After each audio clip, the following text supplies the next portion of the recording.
अस्सलाम वालेकुम, सुबह बखैर। सिटी टर्न के साथ मैं हूं ज़ीनत सरफराज। दुआ हूँ कि आपके आज के दिन का आगाज़ बहुत हसीन, बहुत खूबसूरत और खुशियों भरा हो और आने वाला आपकी ज़िंदगी का हर दिन ढेरों ढेर कामयाबी और आपकी ज़िंदगी में सुकून लेकर आए। आमीन। कहते हैं कि हमेशा से जो है वो मेहनत करनी चाहिए, आपको कभी भी अपनी लक पे जो है वो बेस नहीं करना चाहिए।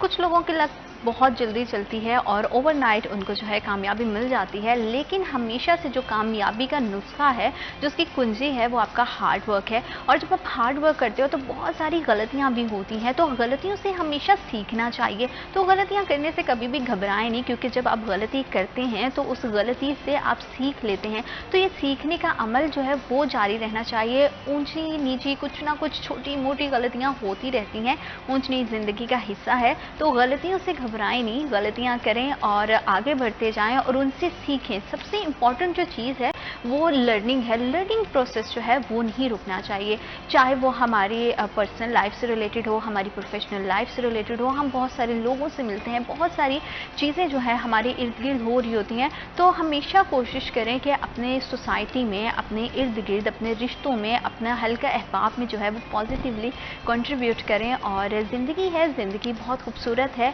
और अगर ज़िंदगी में उतार चढ़ाव नहीं हो, गाड़ी सीधी चलती रहे, तो उसका शायद वो मज़ा नहीं है। जब तक आपकी लाइफ में थोड़े से टर्न एंड ट्विस्ट नहीं आते, तब तक जो है वो लाइफ जो है बड़ी बेरौनक सी, फीकी सी लगती है। तो अपनी ज़िंदगी से सीखते जाएं, हर दिन कुछ ना कुछ ज़रूर सीखें। जब रात को सोते हैं तो सोने से पहले ज़रा सोचें, 5 मिनट अपनी ज़ात के लिए निकालें और सोचें कि आपने क्या सीखा और आज के दिन में आपकी ऐसी कौन सी गलतियाँ थी जिसको आप बेहतर कर सकते हो। तो गलतियों से कभी घबरा कर अपनी जो सीखने का अमल है उसे नहीं रोकना चाहिए, हमेशा से सीखते रहें और आगे बढ़ते रहें। और बस अपना बहुत सारा ख्याल रखें, क्योंकि मौसम भी बदल रहा है। तो अपने आप को ज़्यादा से ज़्यादा पानी पी के हाइड्रेट रखें, क्योंकि जैसे मौसम बदलता है तो हम पानी का इस्तेमाल बिल्कुल कम कर देते हैं या बिल्कुल ख़त्म कर देते हैं, क्योंकि मोस्टली हम में से बहुत सारे ऐसे लोग हैं जो गर्मियों में भी पानी का इंटेक बहुत कम रखते हैं। तो अपनी सेहत का बहुत ख्याल रखें, अपने प्यारों का बहुत सारा ख्याल रखें और अपने दिन की जो शुरुआत है वो तो आई एम श्योर आपने खुशगवार अंदाज में कर ली होगी। बाकी ज़िंदगी की भी आपकी तलखियाँ और आज के दिन के हवाले से अगर आपकी कोई मुश्किल काम है तो अल्लाह पाक उसमें आसानी पैदा करे। अगर बात करें शहर फैसलाबाद की, तो शहर फैसलाबाद के बहुत सारे जो है मामलात रोज़ बरोज़ चलते रहते हैं, कुछ उतार चढ़ाव आते रहते हैं। बहुत सारे मसाइल पे भी हम बात करते हैं, उन मसाइल के हल पे भी बात की जाती है। और आज हम बात करेंगे कि वज़ीर आला पंजाब मोहसिन नकवी ने फैसलाबाद का विज़िट किया और उस हवाले से उन्होंने मीटिंग की। डिफरेंट तरह के जो है वो डिपार्टमेंट्स को उन्होंने विज़िट किया, हॉस्पिटल्स को भी विज़िट किया, ट्रांसपोर्टेशन के हवाले से भी जो है उस पर भी उन्होंने देखा कि क्या इंतज़ामात हैं, ये मीटिंग किस तरह की रही, उनका विज़िट किस तरह का रहा। इस हवाले से तफसीली गुफ्तगू करने के लिए आज स्टूडियोज में हमें ज्वाइन किया है हमारे एंकर पर्सन है मोहम्मद बिलाल डोगर। अस्सलाम वालेकुम बिलाल, कैसे हैं आप?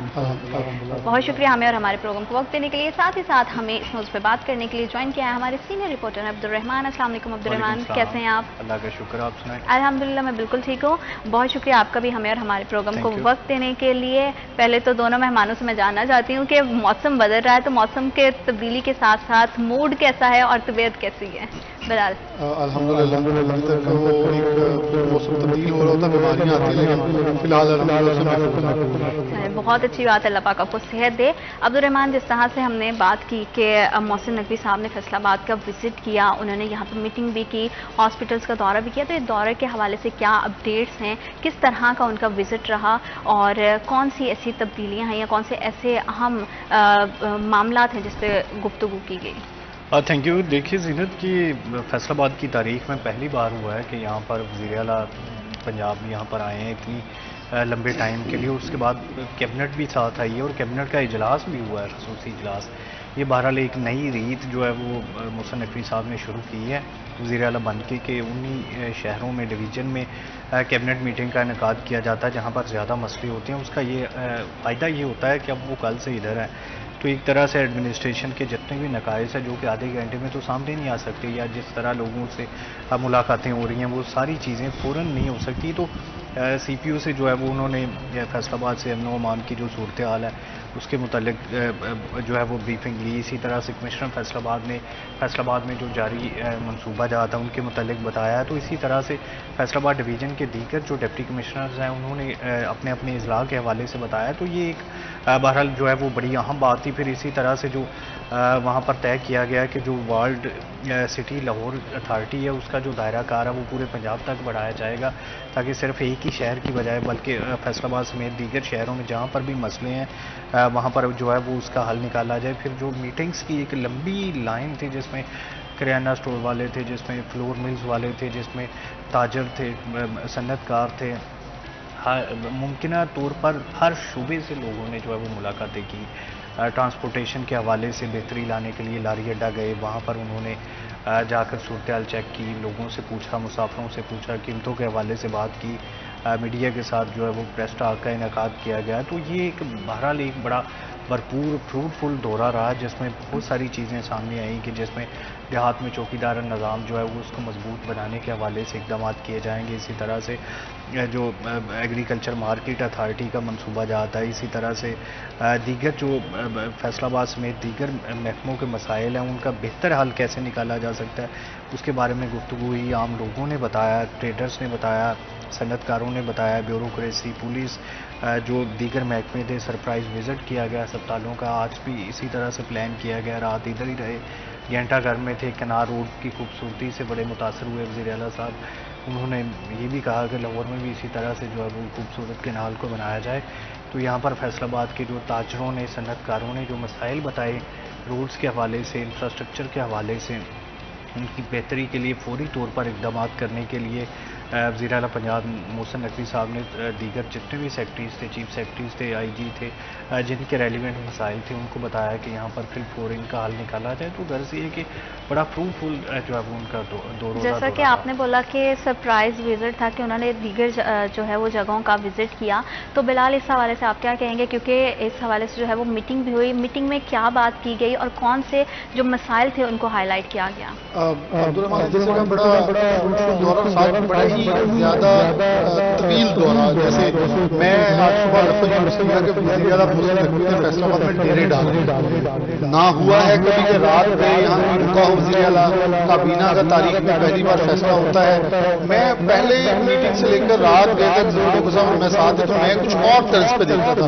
बेसिकली देखें, किराना वालों की मीटिंग हुई, बार की मीटिंग हुई, इसके अलावा फ्लोर मिल्स की मीटिंग हुई, चैम्बर ऑफ कॉमर्स की मीटिंग हुई, स्मॉल ट्रेडर्स की हुई, कॉटन पावर वालों की, लारी अड्डा के, चिल्ड्रन हॉस्पिटल पे, इसके अलावा फ्लोर जो फवारे हैं वो देखे, और फिर रात में फैसलाबाद की आइसक्रीम एंजॉय की। उन्हें घंटा का चौक बैठा। लेकिन प्रॉब्लम जो असल हमें टॉपिक डिस्कस करना चाहिए ये था कि जिस जिससे मीटिंग कर रहे थे मैं उनसे पीछे फीडबैक ले रहा था कि कैसा लगा।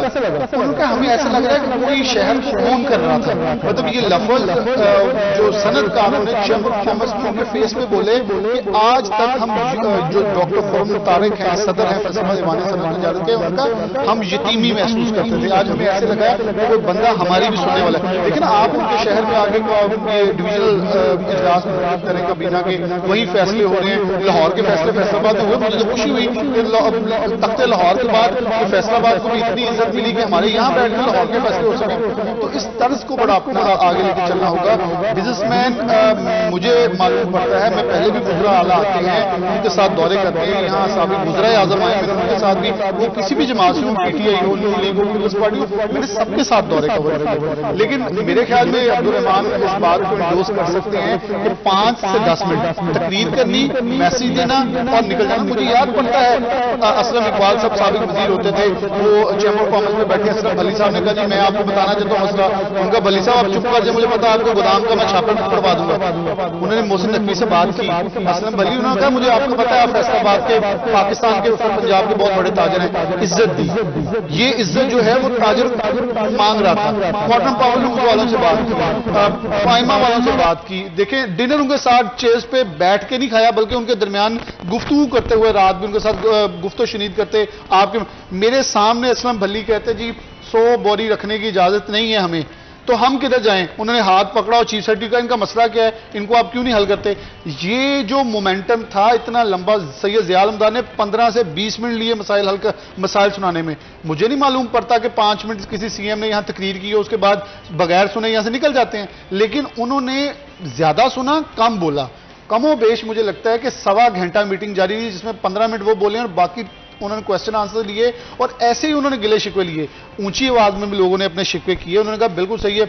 वहीं बैठे सीईओ फेस्को को कहा जो 6 माह की किस्तें हैं वो 12 माह की कर दें, सनद को चलने दें, मतलब इन्हें कुशन दें। मसाइल को सुना बल्कि फिल फौरी उसका वहीं पे हल भी उन्होंने प्रोवाइड किया। जैसे कि आप बात कर रहे हैं कि फीडबैक भी बहुत अच्छा सुनने में मिला। चिल्ड्रन हॉस्पिटल गए तो एक बेड पे 3 बच्चे थे। उन्होंने कहा ये क्या है, किचन के अंदर भी बेड लगा के बच्चे उस शेल्फों के ऊपर बच्चे लटाए हुए थे, उसे वार्ड बनाया था। उन्होंने कहा फिल फॉर कल को यहाँ 150 बिस्तरा इजाफी आएगा और लगेगा जितनी भी इजाफी जगह पड़ी है उसे एक्वायर किया जाए, उसको यूज किया जाए। और वहां खवातीन ने एक शिकायत लगाई कि जो माएँ थी 7 बच्चों को, उन्होंने कहा जी ये जो सिक्योरिटी वाले पैसे ले रहे हैं। उन्होंने फौरन उधर खड़े उन्हें मुअत्तल कर दिया सबको कि ये कोई इजाजत नहीं है कि आप वार्ड के अंदर आने के लिए मां से पैसे ले रहे हैं कि अपने बच्चे से मिले। ये जो चीजें हैं ये हमें थोड़ा सा देखना चाहिए। देखें, और मुझे ये लगा कि हमेशा अब्दुर्रहमान ये होता था कि लाहौर के तर्ज पे फैसलाबाद को कहा जाता था ये फैसलाबाद में भी हो जाना चाहिए, लाहौर में भी है। मुझे अच्छा लगा उन्होंने कहा फैसलाबाद में फुहारे लगे, लाहौर में भी लगाएं, कोई चीज हमारे पास भी ऐसी है जो हम नमूने के तौर पर दूसरों को पेश कर सकें। तो फिर उन्होंने कनाल एक्सप्रेस वे का आज भी दौरे के अंदर जो नुसरत फतेह खान जो हमारा अंडरपास है, गटवाला अंडरपास है, डिचकोट के अंदर विजिट है, उन्होंने फेडमिक में फॉरेन इन्वेस्टर्स के पास जाना है। वुमेन चैम्बर का बड़ा अच्छा काम मैडम कुरातुल्लैन है, साबिक सदर है, उन्होंने खड़े होकर कहा कि मोहसिन साहब हमारे आज तक प्लॉट नहीं मिलता फेडमिक को। उन्होंने कहा जितने प्लॉट कहेंगी उतने मिलेंगे। खवातीन को उन्होंने कहा मुझे एंटरप्रेन्योर्स को लेके आना है, मैंने बिजनेस कम्युनिटी को ऊपर लेके आना है, मैंने इनके दरमियान में एक कॉन्फिडेंस बिल्ड करना है। मुझे कॉन्फिडेंस नजर आया। वजीर आला चले गए तो हम वहां बैठ के एक चाय का कप पीने लग गए, तो हम कुछ फासले पे मौजूद थे, तो मैंने कान जो है वो जरा उस तरफ मतवज्जा किए, तो वहां से एक आवाज आ रही थी कि यार ऐसे लगा कि हमारे में से बैठ के हमारी बातें सुन के गया। तो ये जो चीजें हैं ये बेसिकली बिजनेसमैन का कॉन्फिडेंस बूस्ट होता है। और उन्होंने किराने वालों को जिनको आज तक मेरे ख्याल में डीसी से ऊपर मीटिंग का मौका मिले, उन्होंने बिठा के काम का उन्होंने कहा जी देखें 10 से 15% आपने चीजें कम करनी है, ये आपके ऊपर फर्ज है। अब जब उनको आप ऑनरशिप दे रहे हैं ना कि हमें वजीर आला ने कहा है कि ये आपका काम है, आपने नेकी करनी है। और साथ ही फ्लोर मिल्स वाले, मुझे याद है शाहिद मुमताज बाजवा जो शफीक साहब हमें यही गिले यहां बैठ के कहते हैं जी कोटा नहीं जारी हुआ, कोटा नहीं जारी हुआ। उन्होंने कहा जी 1 हफ्ते में आपके कोटे का मसला हल हो जाएगा। Fill for on the point बार वाले आए, उन्होंने कहा जी हमारे मसाइल होंगे, जो मेरे इख्तियार में लाइब्रेरी आपकी उसमें मावनत की जाएगी, आपको उसके अंदर सहूलियात दी जाएंगी। कॉटन पावलूम वालों को कहा कि 50 लाख एकड़ तक कॉटन की पैदावार अच्छी हो गई है, आप लोग कॉटन खरीदें ताकि जो किसान को 8500 फी मन रेट मुख्तस किया गया उसको भी कुछ कुशन मिले, वो भी कुछ कमा सके। ऐसे ही उन्होंने स्मॉल ट्रेडर कहा कि हम आपको मजबूत करेंगे, आपको जो सहूलियात चाहिए वो दी जाएंगी। और एक फ्रूटफुल, और एक अभी तो ये दौरा चल रहा है मेरे ख्याल में इसका अभी तबसरा हम आज का जो भी रहता है बकाया हिस्सा रहता है जिसमें इंशाअल्लाह ताला सहाफियों के लिए भी खुशखबरी आएगी, वो भी अभी बाकी और है। सारी सूरत जैसे कि आप अपडेट कर रहे हैं कि उन्होंने वहां पे आए और किस तरह से सबकी बात सुनी, वरना जिस तरह से हमने माजी में हमेशा देखा है कि जो भी आता है सिर्फ अपनी बात सुनाता है और निकल जाता है। जैसे आपने भी मेंशन किया बिलाल के 10 से 15 मिनट की तकरीर होती है और फिर नहीं आपको नजर आता कोई भी सरकारी बंदा कि वो कहाँ पे है। तो ये बहुत अच्छा चेंज है और इस तरह के चेंजेस अगर आते रहेंगे इन फ्यूचर भी तो बहुत सारे मसाइल जैसे कि ताजर बिरादरी के मसाइल हैं या डिफरेंट डिपार्टमेंट्स के हॉस्पिटल्स को लेके हम डेली बेसिस पे जो डिस्कस करते हैं तो बहुत सारे मसाइल का हल हमें जो है वो फौरन मिलेगा। तो इसी हवाले से अब्दुर्रहमान मैं आपसे भी जानना चाहती हूँ, जाहिर बात है जिस तरह से बिलाल ने कहा कि बहुत सारे लोगों का उनको ऑन द स्पॉट फीडबैक मिला, तो आपके कैसा रहा लोगों के साथ इंटरेक्शन, लोगों का क्या तासुरात थे, उनके मसाइल? देखिए जब कोई बंदा मसाइल में घिरा होता है ना उसको ये होता है कि कोई तसल्ली से उसकी बात सुन ले।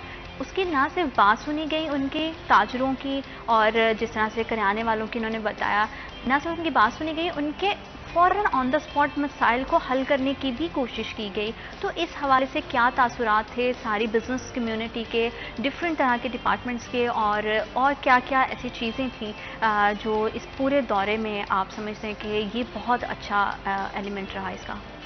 थैंक यू ज़ीनत। देखिए रिस्पांस वही होता है जो बर वक्त हो, यही फ़ायदा होता है। वैसे तो पॉलिसीज़ की अगर बात कर लें तो वो तो पुरानी बनी हुई है ना, इम्प्लीमेंटेशन का मसला होता है, एक्शन का मसला होता है। अगर फौरी ले लिया जाए तो मसला फौरी हल हो जाता है। बहुत सारे लोगों के मसाइल जो है वो 90% तक फौरी रिस्पांस के मुंतज़िर होते हैं। जैसे कि यहाँ पर वज़ीर आला पंजाब सैयद मोहसिन नकवी साहब ने जो विज़िट किए, जो अहकामात दिए, तो वो फिल फौर हल होते जा रहे थे। जो असल चीज़ ही यही होती है। अगर उसमें कहा जाए कि वो ऑर्डर्स भेज देंगे, ये हो जाएगा, नोटिफिकेशन हो जाएगा, तो वो तो पहले भी माजी में करते रहे हैं, सुनते रहे हैं लोग और उससे बड़े मायूस रहे हैं। हल यही होता है कि विज़िट किया जाए और मौका पर उसका रिस्पांस दिया जाए, ताकि जो दूसरे लोग उस 2 नंबर काम में या उस तरह की ज़ख़ीरा अंदोज़ी में मुलव्वस होते हैं उनको अंजाम तक पहुंचाया जाए और उनको भी पता चल जाए कि इसका ये अंजाम होगा। तो ये मौका पर जो कार्रवाइयाँ की जाती है, एक्शन लिए जाते हैं, इसका जो है वो बड़ा फ़ायदा होता है। देखिए, एजुकेशन सेटअप को बेहतर किया जा रहा है। हेल्थ सेटअप पर जितना ज़्यादा पंजाब हुकूमत का फोकस है, माजी में कभी भी नहीं रहा।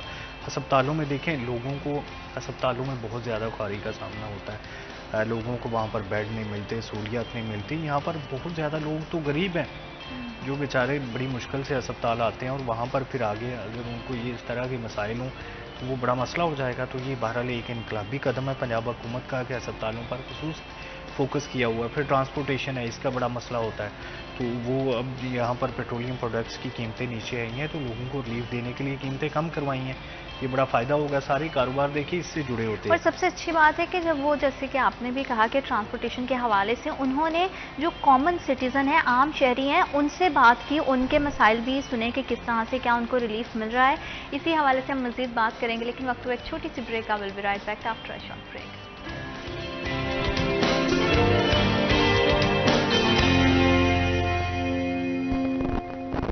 Welcome back after short break. आप देख रहे हैं CTS10 और बहुत ही खुशाइन बात है, हिस्ट्री में फ़र्स्ट टाइम ऐसा हुआ है कि किसी भी जो है वज़ीर आला ने इस तरह से फैसलाबाद का सरप्राइज़ विज़िट किया है। और खुशाइन बात यह है कि ना सिर्फ ताजरों की और डिफरेंट कम्युनिटीज़ की बात सुनी गई, बल्कि ऑन द स्पॉट उनका जितना भी मुमकिन हल हो सकता था उसको भी यकीनी बनाया गया। और ये इस तरह की चेंजेस अगर होती रहेंगी तो बहुत सारे मसाइल हैं जिन पर हम जल्द काबू पा लेंगे। और इसी हवाले से अगर बात करें तो छोटे बड़े बहुत सारे मसाइल होते हैं जो जुड़े हुए हैं, लेकिन अमल इस ज़रूरत की होती है कि कहीं ना कहीं से शुरुआत की जाए। और वो शुरुआत हो चुकी है और उसका आगाज़ किया है वज़ीर आला मोहसिन नकवी ने, जिन्होंने फैसलाबाद का सरप्राइज़ विज़िट किया अपनी कबीना मेंबर के साथ। और यहाँ पे कैबिनेट मेंबर्स के साथ ना सिर्फ उन्होंने विज़िट किया बल्कि उनकी मीटिंग हुई और मीटिंग के में किस हवाले से बात की गई और कौन से ऐसे ऑन गोइंग डेवलपमेंट के भी प्रोजेक्ट्स हैं जिसके हवाले से उनको ब्रीफ किया गया, उस हवाले से क्या मतलब बात हुई और कौन से ऐसे पॉइंट है जिसको रेस किया गया, उसके बारे में हम जानेंगे। बिलाल, जैसे कि यहाँ पे मीटिंग भी हुई गई और बहुत सारे फैसलाबाद में जैसे कि डेवलपमेंट के हवाले से प्रोजेक्ट्स जारी हैं, उसके हवाले से भी उनको ब्रीफ किया गया, तो उनकी क्या सूरत हाल है और उन प्रोजेक्ट्स के हवाले से क्या बात हुई? अच्छा, जो कैबिनेट की मीटिंग हुई है कमिश्नर ऑफिस में, उसके अंदर डिस्कस जो चीज़ें 2 इफ्तिताह फैसलाबाद में हो चुके हैं। एक तो कमिश्नर कम्प्लेक्स का इफ्तिताह हुआ है और एक सेफ सिटी वर्क का, यानी कि फैसलाबाद में सेफ सिटी प्रोजेक्ट एक बहुत दरीना मुतालबा था, उसके ऊपर वर्क की जो है वो ग्राउंड ब्रेकिंग सेरेमनी कर दी गई है। आने वाले दिनों में इंशाल्लाह उसके ऊपर हमें फ्रूटफुल नताइज नजर आ जाएंगे। और जब चैम्बर में मौजूद थे तो एक साहब ने एक चीज़ सामने रखी कि पिंडी भटियां से लेकर कमालपुर इंटरचेंज तक जो 2 रोया सड़क है, इसके दरमियान फैसलाबाद 2 लेन है, जबकि जो डिवाइडर है उसके नीचे ग्रीन बेल्ट के नीचे एक वाटर बाउंड सड़क मौजूद है। अगर उसको कारपेटिंग करवा ली जाए तो ये 3 लेन बन सकती है। तो जिसमें वज़ीर आला का ये वफाक का मंसूबा है। लेकिन मैं इस चीज़ को अप्रिशिएट करता हूँ कि IG पंजाब ने इंटरवीन किया। उस्मान अकरम साहब कहते हैं कि बेसिकली सर ये इनकी बात सही है, वहाँ हादसा बहुत हो रहे हैं और बेसिकली लोड बहुत ज़्यादा, क्योंकि फेडमिक एशिया की सबसे बड़ी इंडस्ट्रियल स्टेट है तो उसकी वजह से लोड बहुत बढ़ गया है, वहां से आमदोरफ्त होती है। तो अगर उस लेन को यूज कर लिया जाए, आप PM साहब से कह दें तो 3 से 4 अरब या 2-3 अरब लगेंगे कारपेटिंग में, हमारा एक बहुत अच्छा फैसलाबाद का। तो उन्होंने कहा, उन्होंने इस बात पे भी यकीन दहानी गई कि इसमें मीडिया डायरेक्ट कनेक्शन नहीं है, लेकिन मैं PM से रिक्वेस्ट करूंगा कि फैसलाबाद के लोगों का ये मुतालबा है और इसमें काम बहुत कम होने वाला है कि डिवाइडर सिर्फ ऊपर से हटा के नीचे कारपेटिंग करनी है। तो वाटर बाउंड ऑलरेडी सड़क हुई है, तो हमें एक बहुत अच्छा फैसलाबाद को 2 रोया सड़क में 3 रोया सड़क मिल जाएगी, जिससे कमालपुर तक लोड भी कम हो जाएगा और एक अच्छा मंसूबा है जिससे यकीनन तौर पर इंडस्ट्रियल जो जोन है उस तक आने वाले लोगों को ज्यादा इंकरेजमेंट होगी। तो इस पर भी एक अच्छी खुशाइन चीज हुई है। फिर उसके अलावा नवीद गुलजार साहब भी मौजूद है जो कि एप्टमा के चेयरमैन है। तो कुछ लोगों ने ये कहा कि फैसलाबाद में तरक्याती काम बड़े स्लो हो रहे हैं। जैसे डॉक्टर खुर्रम तारिक ने कहा,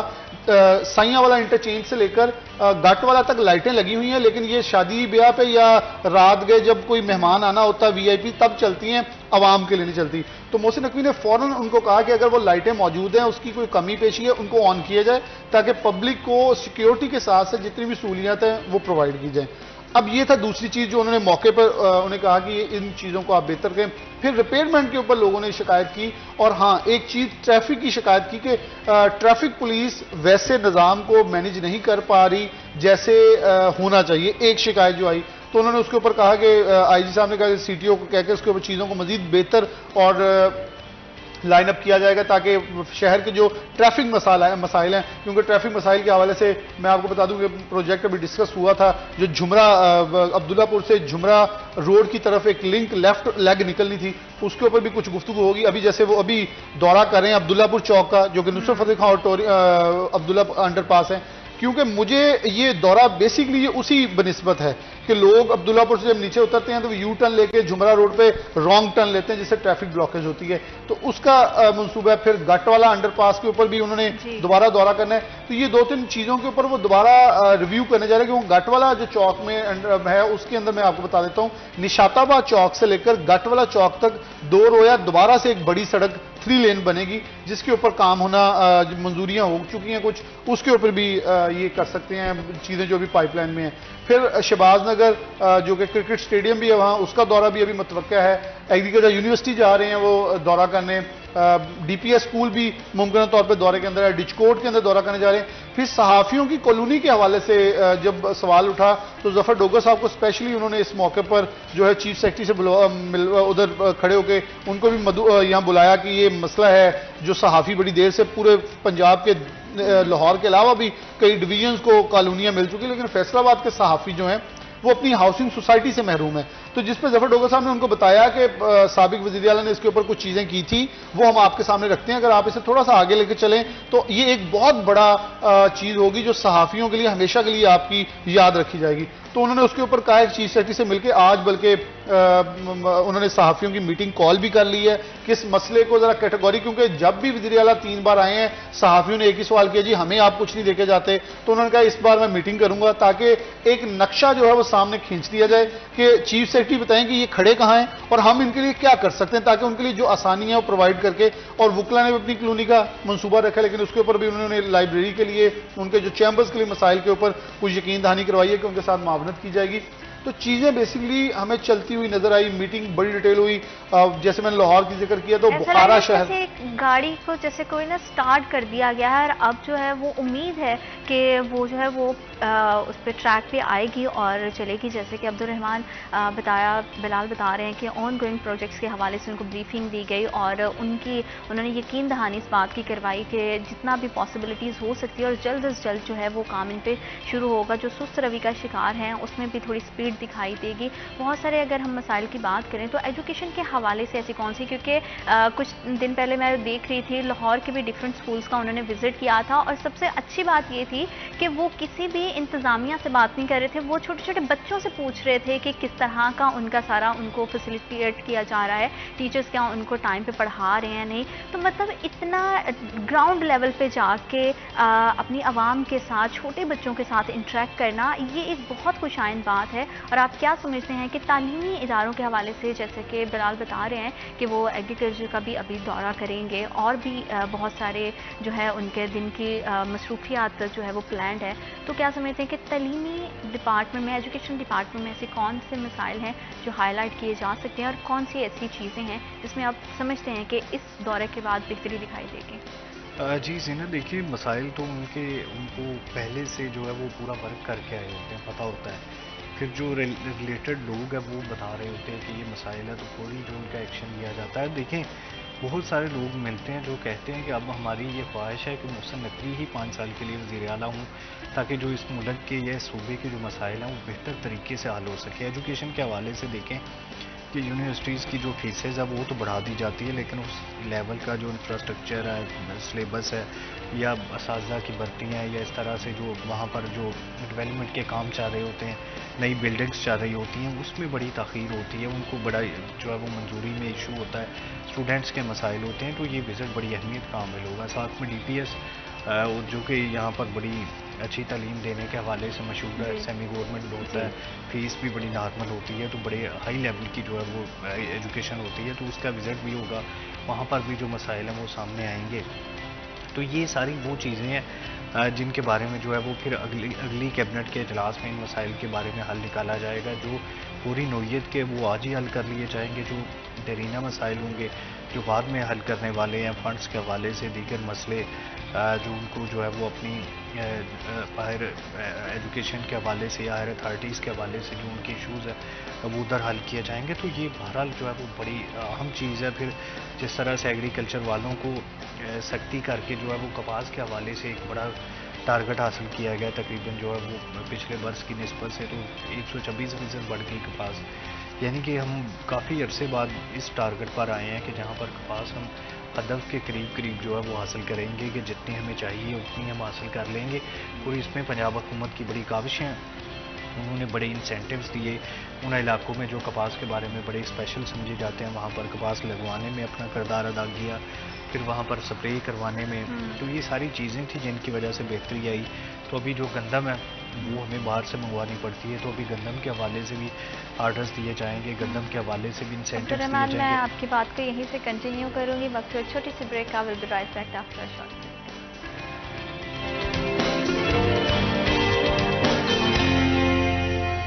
welcome back after short break. आप देख रहे हैं सिटी एट 10 और शहर के हालात के बारे में बात करें तो हमेशा से बहुत सारे प्रोग्राम से गुज़श्ता कुछ प्रोग्राम से हम फैसलाबाद की बहुत सारे प्रॉब्लम्स के बारे में बात करते हैं, बहुत सारी प्रॉब्लम्स को हाईलाइट करते हैं। लेकिन आज एक खुशाइन बात है और आज मैं पर्सनली खुद भी बड़ा मतलब एक ना बहुत पॉजिटिव एनर्जी आई है, क्योंकि फैसलाबाद में कभी इस तरह से नहीं हुआ है। शायद तारीख में पहली बार इस तरह से हुआ है कि वज़ीर आला पंजाब सैयद मोहसिन नकवी ने खुद फैसलाबाद का जो है वो विज़िट किया है। और ना सिर्फ विजिट किया है बल्कि उनकी अपीयरेंस भी बहुत कॉमन थी। तो ऐसा लग नहीं रहा था कि कोई बहुत हाई अथॉरिटी है, मतलब आम शहरियों में ऐसे जैसे कोई आम बंदा खड़ा है। घर के जैसे मसाइल पे हम बात करते हैं और सरबराह होता है और बाकी घर के लोग इर्द गिर्द बैठते हैं और अपने अपने मसाइल बताते हैं और सरबराह की कोशिश होती है कि ज़्यादा से ज़्यादा मैं अपने फैमिली मेम्बर्स को जो है वो कंफर्टेबल फील करवा सकूँ। तो बिल्कुल इस तरह की वाइब आ रही थी। और जैसे कि हम अगर इसको थोड़ा सा सिनेमैटिक अंदाज में देखें तो ऐसा लगता है कि जैसे किसी फिल्म का कोई हीरो आता है और बहुत सारे मसाइल होते हैं और लोग उसकी तरफ देख रहे होते हैं और वो आते बहुत सारे मसाइल को ना सिर्फ सुनते हैं बल्कि ऑन द स्पॉट उन मसाइल को हल करने की भी कोशिश करते हैं और जितनी भी पॉसिबिलिटीज़ हो सकती हैं उनकी यकीन दहानी कराई जाती है। तो ये बहुत अच्छा और बहुत खुश आइन इक़दाम है। ना सिर्फ जहाँ पे फ्लॉज हैं उनके बारे में बात की जाती है बल्कि जो चीज़ें अच्छी हैं उनको एडमायर किया जाता है। तो ये अगर सिलसिला इसी तरह से चलता रहेगा तो इंशाल्लाह मुस्तक़बिल करीब हम देखेंगे कि फैसलाबाद के जो मसाइल हैं वो आहिस्ता आहिस्ता हल होना शुरू हो जाएंगे, चाहे वो इंडस्ट्रियल लिहाज से हों, कमर्शियल लिहाज से हों या फिर घरेलू सार्फिन के जो मसले मसाइल हैं उनकी आम आवाम को रिलीफ देने की बात हो। तो हर एक्सपेक्ट पे बात की गई, मीटिंग्स की गई और ये सिलसिला जो है वो बड़े खुश आइन तरीके से चलता रहा। और फिर लास्ट में जो है वो उन्होंने रात के घंटा घर में बैठ के आइसक्रीम को भी इंजॉय किया। तो ये बड़ी अच्छी पॉजिटिव चीज़ें हैं। घंटा घर के हवाले से हम बात करें तो हम देखते हैं कि वहाँ पर बहुत सारे मसाइल हैं। क्या उन मसाइल पर भी उनकी नज़र गई है या नहीं? बिलाल, जिस तरह से आपने बताया कि उन्होंने आइसक्रीम को एंजॉय किया और घंटा घर में बैठ के, घंटा घर के बारे में हम पिछले कुछ टाइम से देख रहे हैं कि बहुत सारे मसाइल हैं जो घंटा घर के आठ बाज़ारों को दरपेश हैं। तो क्या उन हवाले से बात हुई और क्या बात की गई और किन मसाइल के हवाले से जो है उनको ब्रीफ किया गया? अच्छा, चीज़ बड़ी अच्छी थी कि जब वो रात के एक डिनर से निकले हैं तो वहाँ से जो काबीना के एजाज़ में शाइया था वहाँ से जब निकल के गए हैं तो सबको ये था कि अब वो कहीं भी छापा मार सकते हैं, लेकिन वो फवारों पे गए, जाके उन्होंने उसका नज़ारा लिया है और साथ फिर होटल में वापस चले गए। वहाँ से एकदम निकले हैं तो सबका ये उम्मीद थी कि वो अलाइडा हॉस्पिटल आएंगे, लेकिन उन्होंने अपना रुख ऐसे बदला, जाके चिल्ड्रन हॉस्पिटल चले गए। लेकिन उन्होंने चीज़ें पकड़ी कि सिक्योरिटी वाले वहाँ पैसे ले रहे थे ख़वातीन से, उन्होंने उनको मुअत्तल किया, कानूनी एक्शन की का। 3 बच्चे एक बेड पे थे, अगर वो ये उनको मालूम ना होता। अच्छा, फिर उसी रोड जो झंग रोड का एक दौरा भी साथ है, मैं आपको ये भी बता दूं, क्योंकि उन्होंने अपनी मीटिंग में चैम्बर ऑफ कॉमर्स में कहा कि मुझे सबसे ज्यादा फैसलाबाद से लोगों का है कि हमें एयरपोर्ट के लिए एक अलहदा रोड दे दें। तो उनका अलहदा रोड तो नहीं मिल सकता जिसमें फिर जो लेफ्टिनेंट रिटायर्ड यहाँ रह के गए हैं अब्दुल रहमान साहब, डीसीबी कुछ दिन के लिए। वो इस वक्त आई थिंक सो कोई हाईवेज के मुतलका ऑफिसर भी हैं, तो उन्होंने एक चीज बताई, उन्होंने कहा मैं आपको थोड़ा गाइड कर दूं। बेसिकली फैसलाबाद के शहरी चाहते हैं कि जो केनाल एक्सप्रेस वे है इसे बाईपास तक जो है कनेक्ट करके जो मियानी से सर्कुलर बाईपास है उसको कनेक्ट कर दिया जाए झंग रोड से, वहां से रिवैम्प करके ये वहां से एयरपोर्ट की तरफ आना। जैसे आपने बात की है कि दौरा बहुत ज़्यादा जो है वो इसके पॉजिटिव इम्पैक्ट आएंगे और हम उम्मीद करते हैं और इंशाल्लाह जिस तरह से ये विजिट रहा है आने वाले दिनों में चीज़ें बहुत बेहतर होंगी। अब्दुल रहमान आपका बहुत शुक्रिया, आपने हमें और हमारे प्रोग्राम को वक्त दिया। बिलाल आपका बहुत शुक्रिया, आपने हमें और हमारे प्रोग्राम को वक्त दिया। और खुशाइन चीज़ें अगर होती रहें, इस तरह के चेंजेस जो हैं वो अच्छे लगते हैं और हिस्ट्री में जैसे कि पहली बार हुआ है फैसलाबाद की तारीख में, तो हम सभी दुआ गो हैं कि ना सिर्फ फैसलाबाद के बल्कि पूरे पाकिस्तान के हक में अगर इस तरह से 2-4 लोग काम करना शुरू कर दें तो चीज़ें बहुत बेहतर होंगी। वक्त तो एक छोटी सी break, will be right back after a short break.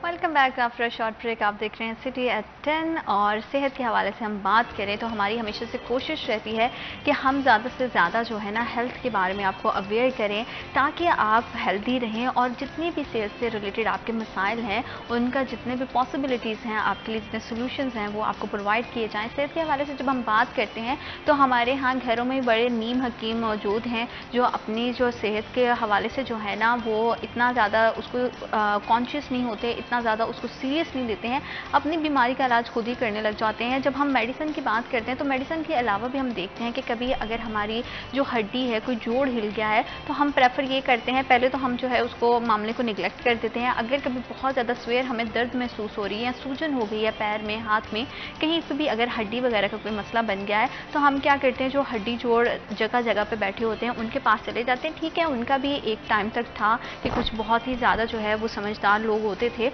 जो हड्डियाँ आपकी जोड़ देते थे, लेकिन आजकल जो है वो बहुत सारे ऐसे लोग हैं जिनको इतना तो चीज़ों के बारे में पता नहीं होता कि किस तरह से अगर आपकी हड्डी हिल गई है या आपके जॉइंट में कोई प्रॉब्लम है तो उसको किस तरह से फिक्स करना है। तो उससे क्या होता है कि बचाए आपको रिलीफ मिलने के आप ज़्यादा तकलीफ में चले जाते हो। तो खुदारा अपनी बॉडी को लेके किसी भी तरह का रिस्क नहीं लें। और अब क्योंकि जैसे जैसे तब्दीलियाँ आती जाती हैं तो पहले जो है हमारे सोसाइटी में फिजियोथेरेपिस्ट का और फिजियोथेरेपी का कोई कॉन्सेप्ट नहीं होता था, लेकिन अब कुछ टाइम से हम देख रहे हैं कि काफ़ी अरसे से ऑल ओवर द वर्ल्ड जिस तरह दूसरे इंटरनेशनल कंट्रीज़ में जो है वो फिजियोथेरेपी को बहुत ज़्यादा प्रमोट किया जाता है, उसके हवाले से लोगों में बहुत ज़्यादा अवेयरनेस है। तो पाकिस्तान में भी बहुत ज़्यादा हमें फिजियोथेरेपिस्ट नज़र आते हैं, लेकिन आम आदमी आज भी जो है वो फिजियोथेरेपिस्ट के पास जाने से पहले क्या करता है कि ऐसे जो जोड़ों वाले बाबे हैं ना उनके पास जाके अपना बेड़ा गर्क कर लेते हैं और फिर जब ज़्यादा सवेयर हो जाती है और तकलीफ जो है वो हद से बढ़ जाती है फिर जो है वो फिजियोथेरेपी की तरफ जाते हैं। तो कोशिश करें कि अपनी तकलीफ को जो है वो इनिशियल स्टेज पर ही जो है वो उससे दूर करने की कोशिश करें, इससे पहले कि आप ज़्यादा तकलीफ में आएँ, अपने आप को बिगाड़ लें। क्योंकि जो बॉडी है आपकी, जो हाथ पैरों की सलामती है वो बहुत ज़्यादा ज़रूरी है। तो एहतियात करनी चाहिए ताकि आप जो है वो एक भरपूर और हेल्दी लाइफस्टाइल को अडॉप्ट कर सकें। तो फिजियोथेरेपी के हवाले से कितनी अवेयरनेस की ज़रूरत है और किस तरह की जो है वो फिजियोथेरेपिस्ट जो है वो फिजियोथेरेपी कर रहे हैं फैसलाबाद में, उसी हवाले से हमें आगाह करने के लिए आज स्टूडियोज़ में बहुत दो खास मेहमानों ने ज्वाइन किया है। हमारे साथ हैं डॉक्टर ज़ैनब खालिद, फिजियोथेरेपिस्ट हैं। अस्सलाम वालेकुम ज़ैनब, कैसी हैं आप? अल्हम्दुलिल्लाह बहुत अच्छी लग रही हैं और जैसे जैसे मौसम चेंज हो रहा है वैसे वैसे वो तब्दीली जो है वो आपकी पर्सनैलिटी में नज़र आ रही है। थैंक यू सो मच हमें और हमारे प्रोग्राम को टाइम देने के लिए। साथ ही साथ हमें स्टूडियोज़ में ज्वाइन किया है डॉक्टर हन्नान अब्दुल्ला है, फिजियोथेरेपिस्ट हैं, ऑर्थोपैडिक हैं। अस्सलाम वालेकुम हन्नान, कैसे हैं आप? मैं ठीक हूँ। बहुत शुक्रिया आपका भी हमें और हमारे प्रोग्राम को वक्त देने के लिए। अब दोनों मेहमानों से पहले तो मैं ये जानना चाहती हूँ कि जिस तरह से मौसम चेंज हो रहा है तो हन्नान कैसा तबीयत है, क्या हाल चाल है, लाइफ कैसी चल रही है? अल्हम्दुलिल्लाह तबीयत ठीक है, लाइफ अच्छी चल रही है। क्लिनिक कर रहे हैं तो क्लिनिक जा रहे हैं, तो बस उसे टाइम निकाल के आपके पास आए हैं। क्योंकि डॉक्टर्स जो होते हैं वो ऑलरेडी अपनी सेहत को लेके बहुत ज़्यादा कॉन्शियस होते हैं। तो ज़ैनब आप क्या समझती हैं कि जैसे जैसे मौसम तब्दील होता है तो क्या आम शहरियों की तरह थोड़ी सी लापरवाह होकर कुछ भी खा पी लेती हैं या ज़रा कॉन्शियस होती हैं? नहीं नहीं, मैं प्रॉपर इस चीज़ का ध्यान रखती हूँ क्योंकि लोगों ने हमें से सीखना होता है कि हम क्या खा रहे हैं, क्या पहन रहे हैं, कैसे हम अपनी ज़िंदगी गुजार रहे हैं, किस तरह बैठते हैं। फिर उन्हीं से वो हमसे इंस्पायर होकर फिर वो अपना गेटअप चेंज करते हैं, अपना वे ऑफ स्टाइल चेंज करते हैं। हाँ, ज़ाहिर बात है कि क्योंकि आपने लोगों को सिखाना है, अवेयरनेस देनी है। हनान, जैसे कि अवेयरनेस के हवाले से अभी मैंने भी अपना जो है वो इंटरव्यू में यही बोला है कि लोगों में अवेयरनेस की बहुत कमी है। आज भी बहुत सारे ऐसे हमारे हेल्थ डिपार्टमेंट्स हैं, जैसे एक डिपार्टमेंट उसमें बहुत सारी बीट्स होती हैं, तो फिजियोथेरेपी भी जो है वो एक ऐसा जो है वो पॉइंट है जिस पे माशाल्लाह आप 3 साल से प्रैक्टिस कर रहे हैं, आपका खुद का क्लिनिक भी है। तो लोगों में कितनी अवेयरनेस है? लोग जो आपके पास आते हैं, क्या वो पहले से डिफरेंट जो बुज़ुर्ग हैं या जो हड्डी जोड़ हैं उनके पास जाके ख़राब करके अपनी हड्डियाँ फिर आते हैं, या अब डायरेक्टली लोगों की जो है अप्रोच आप तक होने लगी है? जी, मैं इसमें ऐड करना चाहूँगा कि रिसेंटली थोड़ी सी अवेयरनेस आवाम में आई है। फैसलाबाद में पहले बहुत बैकवर्ड था। किसी को कोई पेन हो रही है तो पहले ट्राई करते किसी आम डॉक्टर के पास हम चल जाएँ या किसी हकीम के पास चल जाएँ, या हड्डी जोड़ या पहलवान जैसे हमारे शहर में होते हैं। मोर ओवर रिसेंटली आवाम को थोड़ा सा आइडिया हुआ है, जब से हमारे फैसिलिटी ऑफ नेट आई है, आवाम सर्च करती है, दैन फिजियोथेरेपिस्ट के पास आ रही है। रिसेंटली कल मेरे पास एक पेशेंट रिपोर्ट हुआ है कि उसको कोई बैक एक हो रही थी, पेन हो रही थी, तो उसने बस सिंपल गया किसी डिस्पेंसर पास मेरी बैक एक का इंजेक्शन लगवा दो। उसकी वजह से उसका क्या हुआ, एक नर्व इंजरी हो गई है, उससे मतलब उसके पैर चलने से चला गया, वो वाला उसका ये इंजरीज हो रही हैं। लेकिन रिसेंटली टाइम में अवेयरनेस आवाम में आई है, काफ़ी ज़्यादा आई है, और फिजियोथेरेपिस्ट प्रमोट हो रहे हैं फैसलाबाद में भी और पूरे पाकिस्तान में भी। तो किस तरह की, जैसे आप भी अपना क्लिनिक चलाते हो, तो क्या डिफरेंट तरह की जो है वो थेरेपीज क्लिनिक में दी जाती हैं, जिससे लोग आके कौन सी ऐसी सर्विसेज हैं जिसको अवेल कर सकते हैं आपके क्लिनिक के थ्रू? मोर ऐसे होता है कि बहुत लोग सिंपल डिग्रीज करके बैठ जाते हैं। मैंने डीपीटी की, उसके बाद मैंने मास्टर्स ऑर्थोपेडिक में कर लिया। मैंने अपनी जो एजुकेशन वहीं पे रोकी नहीं है, साथ ही मैंने कुछ अपनी सर्टिफिकेशन होती हैं वो इंटरनेशनल लेवल पे जो होती हैं। एक उसमें कायरोप्रैक्टर होती है, बॉडी क्रैक्स होते हैं, बॉडी एडजस्टमेंट होती है, वो करें। चाइनीज़ एक होती है ड्राई नीडलिंग, हमारे मसल्स के अंदर कोई नोट्स बन जाते हैं। हम लोग फॉर एग्जांपल हम लोग पेन हो रही है नेक में, लेकिन हम कहते हैं फ्लाई पॉइंट में ज़्यादा स्पेसिफिक पेन हो रही है, उसको हम ड्राई नीडलिंग थ्रू हम रिलीज़ कर देते हैं। मोर ओवर एक केटी टेपिंग होती है। केटी टेपिंग क्या होता है कि हमारा कोई मसल यूज़ हो रहा होता है, ओवर यूज़ हो रहा होता है, जैसे हम देखते हैं कोई खिलाड़ी को चोट लग जाती है मैच के दौरान, फटाफट थेरेपिस्ट आता है एंड देन उसको टेपिंग वगैरह करता है। टेपिंग के दो उसमें फ़ायदे होते हैं, या फिर हम उसको ओवर यूज़ इंजरी से बचा रहे होते हैं, या फिर हम उसको रिस्ट्रिक्ट कर देते हैं मूवमेंट किसी मसल्स की।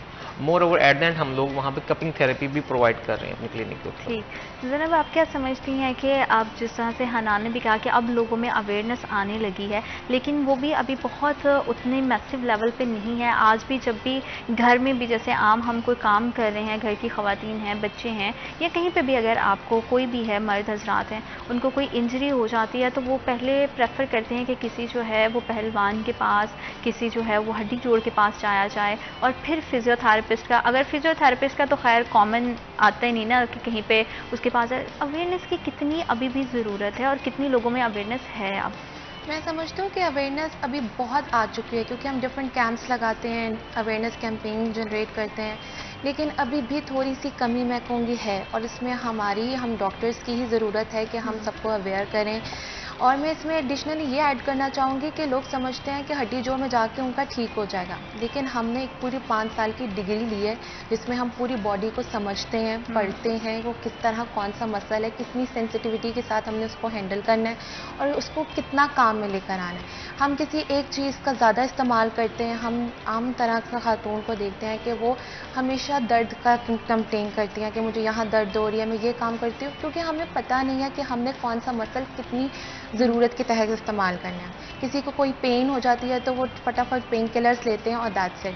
हालांकि मैं समझती हूँ कि पेन अल्लाह ताला की तरफ से बहुत बड़ी नेमत होती है, क्योंकि ये हमें बताती है कि भाई हमारे फलाना बॉडी में ये मसला चल रहा है, तो उसको हमने उसकी रूट कॉज को ट्रीट करना है, हमने उसके सिम्टम्स को ट्रीट नहीं करना। तो आहिस्ता आहिस्ता ये अवेयरनेस आ रही है और मैं समझती हूँ कि सब लोग जो है इस चीज़ से अवेयर भी हो रहे हैं। वो समझते हैं कि फिजियोथेरेपी जो है हमने उसका ट्रीटमेंट लेना है और हमने फिजियोथेरेपिस्ट के पास आना है। और इसमें ये चीज़ है कि मैं एडिशनली इसमें और ऐड करना चाहूँगी कि पेशेंस बहुत ज़्यादा ज़रूरत है। हड्डी जोड़ में जाने का सबसे ये अलमिया होता है कि हाँ फटाफट चीज़ ठीक हो जाए और दैट्स इट, और अपने कामों में चल जाए।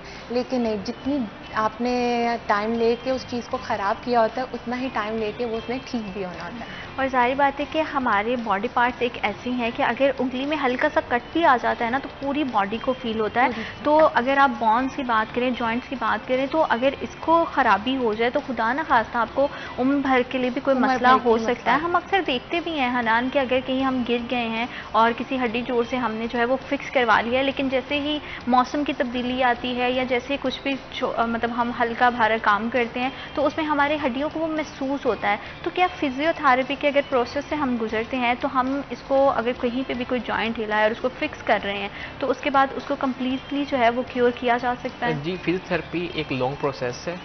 ऐसे होता है कि पेशेंट कहता है मैं आऊँ और मैं साथ ही ठीक हो जाऊँ, ऐसा कभी भी नहीं होता। फॉर एग्जांपल आपकी स्पाइन में चेंजेस आ गई हैं, नी में चेंजेस आ गई हैं, तो ये चेंजेस एकदम नहीं आती, वो सालों लगते हैं चेंजेस आते हुए। तो ऐसे इसका ट्रीटमेंट प्लान होता है वो 1 मंथ या 2 मंथ में प्लान हो जाता है। फॉर एग्जांपल नी में है, आप नी के मेनिस्कस होता है जो वेट बेयर करता है, वो लाइक आपकी बाइक्स में लेदर होता है, एग्जांपल मैं दे रहा हूँ वाम के लिए, तो वो घिसता है आहिस्ता आहिस्ता। तो हमारा मोस्टली क्या फीमेल्स हैं, मेल्स हैं, ओबेसिटी बहुत ज़्यादा है और पूरी बॉडी का जो है पिलर है आपकी नीज है, आप उठाते हैं, जब उन पर एक्स्ट्रा वेट पड़ता है वो पिचक जाते हैं। अब उसमें क्या होता है, या फिर उसमें ऑस्टियोआर्थराइटिस हो जाता है पेशेंट्स को। फर्स्ट 2 ग्रेड्स में तो वो ट्रीट हो जाता है फिजियोथेरेपी से, 3rd 4th में मोस्टली उसको सर्जरी की तरफ ले जाते हैं। अगर आप सर्जरी से बचना चाहते हैं तो ये है कि आप फिजियोथेरेपी प्लान करें अपने डॉक्टर्स के साथ। उसमें क्या होता है, हमारा प्लान ये होता है कि हम लोग किसी तरह से उनको ट्रैक्शन दें। ट्रैक्शन होता है हम दोनों बोनी पार्ट्स को पार्ट करते हैं ताकि वो किस तरह पार्ट हैं, और आपके जो मसल्स हैं, हैम्स आते हैं, क्वाड्स आते हैं, काफ आते हैं, हम उस पर स्ट्रेंथनिंग की वर्कआउट करते हैं। उससे पेशेंट काफ़ी हद तक बेहतर हो जाता है और वो चलने के काबिल हो जाता है और लाइफस्टाइल की मॉडिफाई हो जाती है। मोर ओवर मैं आपकी एक बात ऐड करूँगा, आपने बताया था हड्डी वगैरह जोड़ से हम लोग जोड़ जुड़वा लेते हैं। मेरे पास एक रियल लाइफ एग्जांपल है। मेरे पास एक बच्चा, मैं हॉस्पिटल में काम कर रहा था, तो उसकी एल्बो डिसलोकेट हो गई, तो वो किसी हड्डी जोड़ के पास गया, उसने जो भी चढ़ाया उसने ना कस के उसकी पट्टी बांध दी है।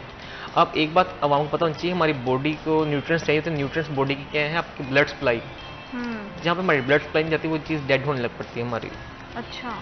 अब फॉर एग्जाम्पल लाइक मेरे 2 बाजू हैं, ये मेरा एक बाजू बिल्कुल ओके था, दूसरा बाजू समझ लें दूसरी क्लास के बच्चे जितना उसका ब्लैकिश हुआ हुआ था। मतलब इतना उसका बॉडी मास वहाँ पे कम हो गया था। रीज़न क्या थी, उसने इतनी जोर से पट्टी बांधी कि उसके मसल्स भी वहाँ पे डैमेज हो गए और वहीं से उसकी वेन्स वगैरह जो थी वो उसकी दब गई वहाँ से। उससे क्या उसका ब्लड सप्लाई वहाँ से डिक्रीज हो गया, तो वो वहाँ से डेड हो गए मसल्स उसके। और मेरे ख्याल है वो अभी तक बच्चा रिकवर नहीं हो, 3 years जिसको हो गए हैं।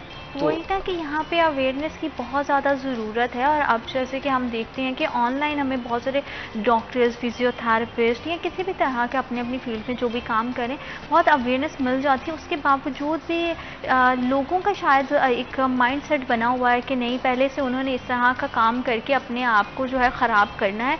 उसके बाद जब मामला या केस बहुत स्वेयर हो जाता है फिर वो किसी भी डॉक्टर की तरफ, चाहे वो आप हैं, फिजियोथेरेपिस्ट है या फिर दूसरे आम बात कर लें किसी भी स्पेशलाइजेशन के डॉक्टर हैं, उनके पास वो फिर जाते हैं, जो कि एक बहुत ही जो है वो मैं समझती हूँ कि बड़ी दुख की बात भी है कि आप अपनी बॉडी पे इतने ज़्यादा एक्सपेरिमेंट करते हैं। जैसे कि आपने बात की नर्व्स की, हमें डेली रूटीन में भी स्ट्रेस हो जाता है, एंग्जाइटी हो जाती है, तो कोई इस तरह की भी रूटीन में प्रैक्टिसेस हैं जो आप अपने पेशेंट्स को वो करते हैं, रेकमेंड करते हैं कि अगर आप नहीं भी सेशन ले रहे हैं तो आप घर पे रहते हुए अगर इस तरह के थोड़े बहुत बॉडी मूवमेंट्स करें तो आप अपना स्ट्रेस रिलीज़ कर सकते हैं, अपनी बॉडी को रिलैक्स कर सकते हैं, अपने मसल्स को जो है अगर कभी पुल हो जाए तो किस तरह से आप जो है वो अपना फर्स्ट एड जिसको कहते हैं कोई ट्रीटमेंट कर सकते हैं? ज़ैनब, बिल्कुल ऐसा ही है। हम फिजियोथेरेपी हम ये नहीं कहते कि पेशेंट हर वक्त हमारे पास रहे या हमारे पास रोज़ आता रहे। हमारा इसका मेन पॉइंट ये है कि हमने उनको गाइडेंस भी देना है कि आपने अपनी लाइफ में क्या मॉडिफिकेशन लेकर आनी है, क्योंकि ये बहुत इंपॉर्टेंट होता है।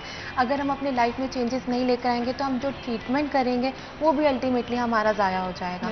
तो आप कैसे बैठना है, आपने किन किन चीज़ों से एहतियात करना है। लाइक अगर आपने कोई चीज़ उठानी उसका भी एक मेथड होता है, लेकिन हम ऐसे इस तरह कोई चीज़ गिरती है तो हम ऐसे उठा लेते तो हमारा हमारा सारा कमर पे जोर पड़ता है।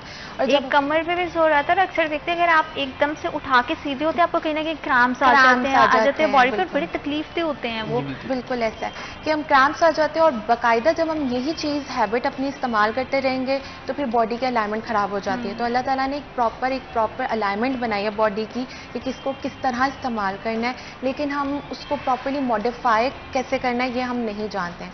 तो मैं कहती हूँ कि हमारा भी इसमें मेन रोल है कि हम उनको प्रोवाइड करें, हर तरह की अवेयरनेस दें, नॉलेज दें, उनको बताएं कि किस चीज़ का इस्तेमाल करना है। अब ये है कि इसमें एडिशनली मैं करना चाहूँगी कि हम समझते हैं कि फिजियोथेरेपी जो होती है सिर्फ पेन से रिलेटेड है कि पेन होगी तो हमने उसको ट्रीट कर दिया या मसल है। हालांकि फिजियोथेरेपी हर जगह इन्वॉल्वमेंट है। अगर आपका ऑपरेशन हुआ है उसके बाद भी फिजियोथेरेपी होती है, ऑपरेशन से पहले भी फिजियोथेरेपी होती है, अगर कोई प्रेगनेंसी केस है डिलीवरी से पहले भी फिजियोथेरेपी होती है, डिलीवरी के बाद भी फिजियोथेरेपी होती है। तो फिजियोथेरेपी बहुत इंपॉर्टेंट है। हमारी इतनी हैबिट नहीं है, खास तौर पर मैं कहूँगी कि पाकिस्तानी अवाम की एक्सरसाइज की हैबिट नहीं है, बिल्कुल भी नहीं है। और हमारे इतने मसल वीक हो चुके हैं कि हम कोई भी चीज़ थोड़ा सा काम करते हैं और हम थक जाते हैं, और ख़ास तौर पर यंग जनरेशन।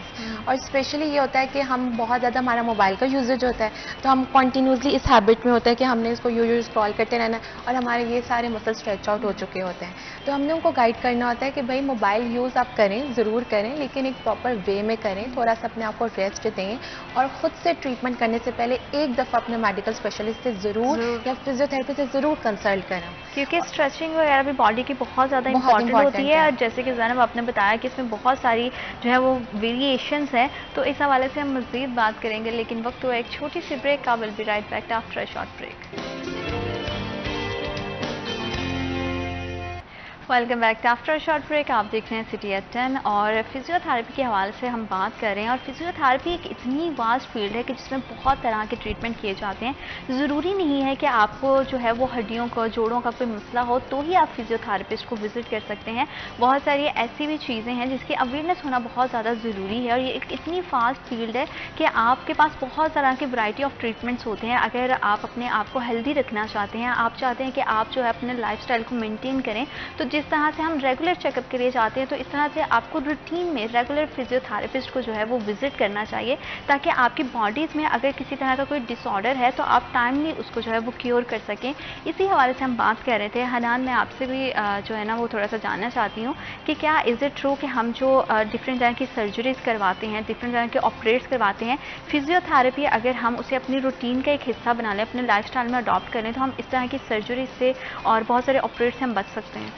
जी बिल्कुल, हम उससे बच सकते हैं। हम लोग फिजियोथेरेपिस्ट को आती तब है जब हम अपना बेड़ा गर्क कर चुके होते हैं। पेशेंट्स पहले ध्यान देते हैं अपनी इश्यूज़ को, वो मेडिसिन के थ्रू कवर कर रहे होते हैं, सिंपल डॉक्टर्स के पास जाकर कवर कर रहे होते हैं। एट द एंड जब उनको अनबेरेबल पेन होती है, देन वो उनको पता चलता है भाई फिजियोथेरेपी भी इस चीज़ की होती है, देन वो हमारे पास आते हैं। नी का इशू है, स्पाइन का इशू है, हमारे सर्वाइकल्स का इशू है। मोस्टली हमारे आजकल के ना हमारे पोस्चर बहुत इंसान के ख़राब हो चुके हैं। अब मोस्ट लोगों की जॉब्स हैं, फ्रीलांसर्स हैं, कंप्यूटर बैठे रहते हैं, उसकी वजह से उन्हें हमारे सर्वाइकल के पेन काफ़ी हो रहे हैं, ट्रैप्स के पेन हो रहे हैं, बैक पेन्स हो रहे हैं। मोस्टली को प्रोलॉन्ग सिटिंग से हमें शेटिका हो रहा है, जिसे हम कहते हैं दर्द अर्कुनिसा उनसे कहते हैं हम आम जुबान में। टांग से दर्द उठ रही है और सीधे टांगों में जा रही है आपकी बैक से।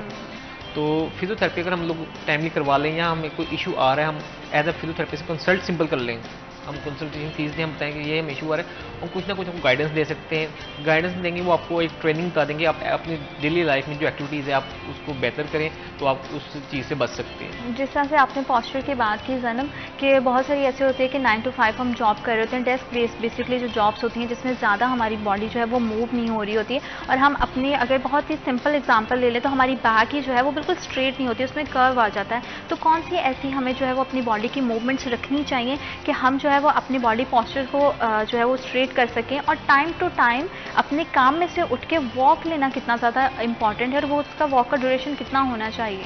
बिल्कुल, मैं समझती हूँ ये बहुत इंपॉर्टेंट है। मैंने रिसर्च भी इसी से रिलेटेड की थी कि जब इवन स्कूल और कॉलेजेस में मैंने की थी कि हम लेक्चर्स लेते हैं तो हम ऑल द टाइम बैठे रहते हैं। जब हम बैठे रहते हैं तो हमारे जो थाई के मसल्स होते हैं ना, वो ओवर वर्क कर जाते हैं। अब जब ओवर वर्क कर जाते हैं तो वो हमारे स्पाइन पर प्रेशर डालते हैं, और स्पाइन के प्रेशर से हमें बैक पेन हो जाती है। तो एक चीज़ की वजह से हमें डिफरेंट चीज़ें कॉज हो जाती हैं, और हम समझते हैं कि बस पता नहीं मुझे क्या हो गया, मैं क्या ट्रीटमेंट मैं इसका लूँ। तो मैं समझती हूँ कि हम बच्चों को भी ये अवेयर करते हैं, हम पेशेंट्स को भी यही अवेयर करते हैं, हम ऑफिस जो वर्कर्स होते हैं उनको भी ये अवेयर करते हैं कि आपने हमेशा, अगर आपने 20 मिनट्स काम किया है तो आपने 5 मिनट थोड़ा सा अपनी स्ट्रेचिंग करनी है। उनको कुछ हम स्ट्रेचिंग की टेक्निक्स गाइड करते हैं कि आपने ये स्ट्रेचिंग करनी है, थोड़ा सा आपने चलना फिरना है। और ये नहीं है कि आपने बैठे बैठे, फॉर एग्जाम्पल बैठे बैठे आपने ये काम कर लिया, पानी पीना है तो उठ के पानी पिए, ये नहीं कि आपने किसी से मंगवा लिया। चाय पिए तो थोड़ा वॉक करके चाय पी लें। इस तरह थोड़ी मॉडिफिकेशन हम उनके लाइफ में ऐड करें कि उनको ज़रूरत ही ना पड़े किसी डॉक्टर पे जाने की और ज़रूरत ही ना पड़े किसी मेडिसिन को लेने की। थोड़ी सी मॉडिफिकेशन आपको बड़े बड़े कॉजेज से बचा सकती है और बड़ी बड़ी पेन से बचा सकती है। आपने बोला कि बेसिकली जो कॉमन स्ट्रेचिंग है, बहुत सारी आजकल तो सोशल मीडिया इतना ज़्यादा भरा पड़ा है, तो डिफरेंट तरह के प्लेटफॉर्म से हमें डिफरेंट तरह की जो है वो अवेयरनेस वीडियोस भी मिल जाती हैं।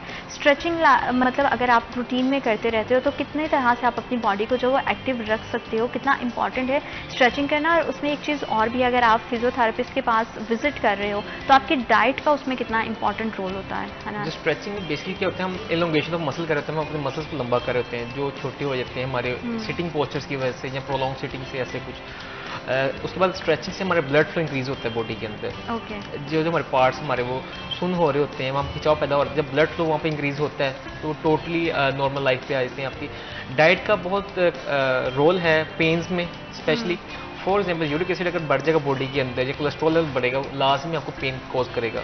तो हम उसमें कहते हैं राइस फॉर एग्जाम्पल है, लेकिन स्पेशली इसको हम डील करने के लिए हम न्यूट्रिशन के पास पेशेंट को रेफर करते हैं क्योंकि वो फील्ड न्यूट्रिशन के पास चल जाती है। लेकिन डाइट अफेक्ट कर रही होती है पेशेंट की बॉडी फटीग वगैरह को। और जैसे कि कपिंग वगैरह का भी आजकल बहुत ज़्यादा रुझान मिल गया, तो क्या आप फिजियोथेरेपिस्ट के पास जब जाते हैं तो इस तरह की, क्योंकि आप डिफरेंट तरह की सर्विसेज प्रोवाइड करते हैं, तो इसमें आपकी बॉडी को जो है वो हेल्दी रखने के लिए कपिंग और डिफरेंट तरह की थेरेपीज कितनी ज़्यादा इंपॉर्टेंट रोल प्ले करती हैं? जब हमारे पास कोई पेशेंट आते हैं हम तब as a sport therapist decide करते हैं कि इसको हम क्या ट्रीटमेंट देना है।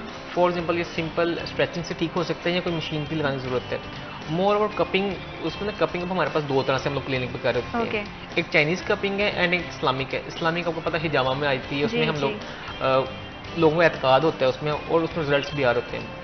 हम उसके अलावा वेट कपिंग हमारे उसके अलावा जो चाइनीज़ कपिंग है उसमें हमारी ड्राई कपिंग होती है। जितने बड़े बड़े एक्टर्स हैं फॉर एग्जाम्पल इंडिया के टाइगर श्रॉफ वगैरह जितने भी हैं वो जिम्स कर रहे होते हैं, साथ साथ वो अपने ड्राई कपिंग्स करवा रहे होते हैं। उससे क्या होता है कि आपके मसल्स में सोरनेस कहीं नहीं पैदा हो रही, फटीग नहीं हो रही होती, आप लैक्टिक एसिड नहीं प्रोड्यूस हो रहा होता। एक मूवेबल कपिंग होती है हमारी बॉडी के अंदर, हम लोग डायनामिक कपिंग, हम हल्का सा स्किन को सक करते हैं एंड देन उसको बॉडी को मूव करते हैं कप को। उससे क्या होता है जैसे आम मसाज सा हो रहा है, वो एक डीप फ्रिक्शनल मसाज आप पे हो रहा होता है, जैसे हम लोग कहते हैं दुबा की तरह मसाज करें, कप सक करता है आपकी स्किन को एंड देन आपकी फेशियल रिलीज होते हैं, वहाँ से कोई आप अटके बनी हो आपके मसल्स के अंदर हम वो रिलीज करते हैं। ड्रग नीडलिंग है पेशेंट हमारे पास, मैंने नेक की पूरी ट्रीटमेंट कर दी है पेशेंट की ना, वो कहते हैं मुझे पेन है। मैंने अपनी मामा की भी किया और इतना इफेक्टिव उनका ट्रीटमेंट रहा है कि वो कहते पता नहीं जादू ही हो गया है। हम जो चीज़ पेन किलर से ट्रीट कर रहे होते हैं हम समझते नहीं कि हम इंस्टेंट वे में, फिजिकल वे में, हेल्दी वे में जिसका कोई साइड इफेक्ट नहीं है उसके थ्रू हम कर सकते हैं। डायनामिक कपिंग में आपने कुछ भी नहीं करना होता, ये टेक्निक लेकिन हम नहीं कर सकते हैं क्योंकि हमारे पास और ये बिल्कुल प्रोसेस सारा पेनलेस होता है, इसमें किसी तरह की कोई नहीं है, क्योंकि लोगों को यही होता है कि पता नहीं कितनी पेन होगी क्या है। और जैसे कि फिजियोथेरेपी की बात करें तो लोगों का कॉन्सेप्ट यही होता है कि शायद ये एक सिंपल डिफरेंट तरह की एक्सरसाइजेज हैं, तो इसका क्या आप स्टेप बाय स्टेप अगर करें, जैसे कि आप हनान हम ऑफ कैमरा पे बात कर रहे थे कि इसमें डिफरेंट तरह की स्टेजेस होती हैं। पहले इलेक्ट्रॉनिक्स डिवाइसेस इलेक्ट्रोथेरेपी होती है, 3 सेशन हम डिवाइड कर लेते हैं। सबसे पहले हम आते हैं इलेक्ट्रोथेरेपी पे। इलेक्ट्रोथेरेपी में हमारे पास बहुत सारी मोडेलिटीज होती हैं, अल्ट्रासाउंड होते हैं हमारे पास, लेजर्स होती हैं हमारे पास, इंफ्रारेड्स होते हैं, हॉट पैक्स होते हैं, मसल स्टिमुलेटर होते हैं, नर्व स्टिमुलेटर होते हैं। वो हम डिसाइड करते हैं एज स्पोर्ट पेशेंट को क्या इशू आ रहा है। स्ट्रोक है फॉर हम मसल स्टिमुलेटर लगाते हैं, नर्व इशू है तो नर्व स्टिमुलेटर लगाते हैं। उसके बाद हम आते हैं मैनुअल थेरेपी की तरफ, जो थेरेपिस्ट प्रोवाइड करते हैं ट्रीटमेंट। उसमें हमारी स्ट्रेचिंग होती है, मोबिलाइजेशन होती हैं, उसमें हमारी मैनिपुलेशंस होती हैं। थेरेपिस्ट ने डिसाइड करना होता है कि फॉर्म में कोई लॉकिंग हो गई, मसल्स की, आपकी बोन्स की लॉकिंग हो गई, हमने उसको ओपन करना होता है। एट द एंड हमने एक्सरसाइज थेरेपी पे आना होता है। और एक्सरसाइज ये नहीं कि आवाम देखती है नेट पे देखिए एक्सरसाइज तो करने लग पड़ती है। अब फॉर एग्जाम्पल स्पाइन में आपने सुना होगा डिस्क स्लिप हो गई है। जी जी जी। अब डिस्क स्लिप होती कभी एंटीरियर होती है, कभी पोस्टीरियर होती है, कभी आगे को पीछे को। उन दोनों के इफेक्ट टोटली डिफरेंट है। अब हम नेट से देखती है कि हमारे कमर में फलां इशू है, वो एक्सरसाइज करने लग पड़ती है। उससे क्या होता है एक्सरसाइज करने से उनका इशू बढ़ जाता है। रात में आप एक दफ़ा कंसल्ट कर लें, डॉक्टर डिसाइड करते हैं, हम उसका पूरा प्लान बनाते हैं कि अगर आपकी पोस्टीरियर आपकी पीछे को स्लिप हुई है तो हम उसकी फ्लेक्शन बाइसेप्स एक्सरसाइजेस करवाते हैं। हाँ। अगर आपकी इंटीरियर आपकी स्लिप हुई है तो हम उसकी फ्लेक्शन बाइसेप्स एक्सरसाइजेस हम उसकी करवा रहे होते हैं। जस्ट लाइक कि आप गूगल से देख के मेडिसिन नहीं ले सकते हैं कि आपको ये हो क्योंकि गया हर है। बॉडी डिफरेंट होती है ना, Body तो different आपने है। और हड्डी है, जैसे आपने भी कहा कि अगर कोई मसल भी पुल हो रहा है या डिस्क जो है वो अपनी जगह से हिल और गई है, तो हमें नहीं पता है कि वो उसका किस तरह से Cause क्या है उसका और क्या बाज़ cause औक़ात है। ऐसा होता है कि हमारी ना रेफर्ड पेन होती है, मींस के हमारी दर्द कहीं और हो रही होती है और उसका रूट कॉज कहीं कोई और कहीं होता और है। होता है। तो ये चीज़ कोई आम बंदा इस चीज़ को अंडरस्टैंड नहीं कर सकता, जिसने पूरी 5 साल पढ़ा है, डिग्री हाँ। ली है, उसको पता है कि अच्छा इसका ये सिम्टम्स है और ये कितने दिन से हो रही है और इसको हमने कैसे ट्रीट करना है। और जो लोग कहते हैं ना कि सिर्फ मशीनों के जरिए होता है, हम सिर्फ मशीनें इस्तेमाल नहीं करते। मशीनों का ये पर्पज़ होता है कि हमने कोई भी पेशेंट हमारे पास आया है तो हमने पेन में उसको थेरेपी नहीं स्टार्ट कर दी ना, उसकी पेन एग्रीवेट कर जाती है। हमने उन मशीनों की भी हमने प्रॉपर स्टडी की होती है कि किस तरह उसको अप्लाई करना है, किस तरह किस रेंज में करना है। फिर मशीन से थोड़े मसल रिलैक्स हो जाते हैं, सॉफ्ट हो जाते हैं। फिर जब हम उसमें अपनी मैनुअल प्रैक्टिस ऐड करते हैं तो ज़्यादा इफेक्टिव ट्रीटमेंट होता है। फिर जब वो घर जाने वाला होता है, फिर हम बताते हैं आपने घर में ये काम करना है और ये नहीं करना, और फिर हमें उसका फीडबैक शेयर करना है ताकि कोई भी हेल्प हो तो हम फीडबैक करें। के हवाले से भी अगर करें तब तो बहुत ज़्यादा इजी हो गया है कि हर जो पेशेंट है ना वो डॉक्टर के साथ इतना इजीली In touch कनेक्ट रह है सकता है। कि आप इन टच रह सकते हो। अगर कहीं पे आपको कहीं पे भी कुछ भी मसला है तो आप अपने डॉक्टर से फौरी जो है वो रब्ता कर सकते हो। और इसी हवाले से फिजियोथेरेपी कितनी आपके लाइफ चेंजिंग साबित हो सकती है और आपके हेल्थ के लिए कितनी बेनिफिशियल हो सकती है, इस हवाले से मज़ीद बात करेंगे वक्त पर। छोटे से ब्रेक का, will be right back after a short break.